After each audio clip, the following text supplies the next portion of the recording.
So there's freedom in expression, just in the mere act of expressing. There's also freedom in silence. There's freedom in inward contemplation of all the richness that life has already imparted to us. We don't need to have any more experiences to be overflowing in our wealth of understanding. All we need to do is contemplate the resources that have already been imparted to us by life. I mean, unless you're 2 years old, you've had thousands upon thousands of hours of experience. Experience is time's dispensation to our souls in the temporal realm. Experience is the treasure of the heart, body-mind connection. We are learning how to balance all of the factors that go to make up our humanity, our love, our wisdom, our power. We are learning to wear all of those mantles of consciousness with grace and ease and self-fulfillment, meaning we don't have anything to prove to anyone any longer. Expression in its truest sense is not about making a point. It's not about communicating a message, and it's not about taking on responsibilities outside of our own self-fulfillment. In other words, art, even if you've emptied yourself of self, is very much about reaffirming that you are a creative font, that you are the infinite reservoir of divine inspiration that you've always known yourself to be. And someday you may blow your own mind with something you express. If you give yourself the chance to be such a conduit as you had never thought possible before. In fact, discrete thoughts are not really even where the expression rests or what it rests upon. It's in those empty spaces between the thoughts that some essence, some inkling, some flavor of our own consciousness is wafting and brewing. And that is where we gain the impetus to continue expressing. It's not because we have a whole laundry list of things that we need to share.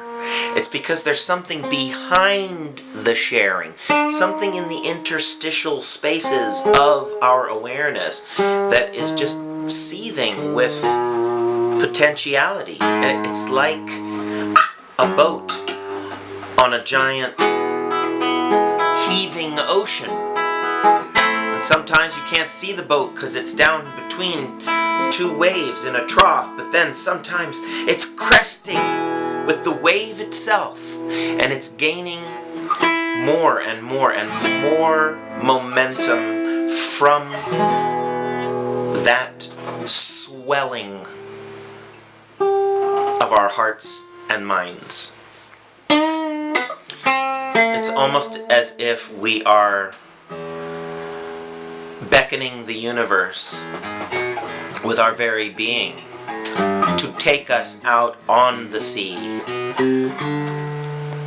of infinite awareness and teach us what it means to tread water, and then teach us what it means to be held up, and then again to tread water, and then again to be held up by our own natural buoyancy in communion with these great forces that are certainly transpersonal, certainly beyond the mere individual nature of the human self. There are angels and there are devils listening to every word I am saying right now. And they are playing a part in the exploration explication of these ideas, because to the extent that the angels are receiving me, and to the extent that the devils are reviling me, or what have you, is the dynamic tension between the worlds. For this world is certainly a bardo. It is certainly an in-between place.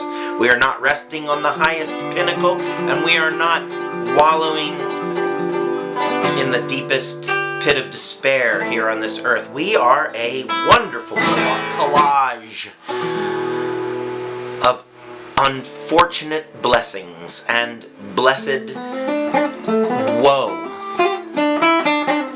Blessed woe. Maybe I should write a book about that. And it's not W-H-O-A,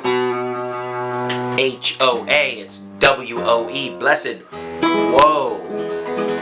Woe is me that I would come so blessed into a world of such woe and such need that only through releasing myself to unbridled expression would I discover the means to address the human condition, at least through my words and through my charisma. Now, charisma does not mean egotism, my friends. It means a divine gift, a dispensation. Where did we begin to think that charisma was something to be reviled? Why? Because spirituality has often been mired in asceticism and monastic practice, whereas ultimately our divinity is the most dynamic potentiality in our lives, and it is meant to be somewhat unexpurgatedly related to the whole. That is the purpose and the meaning behind these media exercises. And they are exercises, because what we're learning to do is exercise the nexus between body and mind, and between heart and soul, and between the angels and the devils who are always with us. That's another thing I don't believe humanity really understands, is that nothing we do is private. We are never alone. Our ancestors and the angels and all the devils in the universe and Godhead itself are all infinitely present to who we are and what we are doing, even before we came in to this body. So realize that they're there to support you and to advise you and inform you. Fear not, for you have all at your disposal.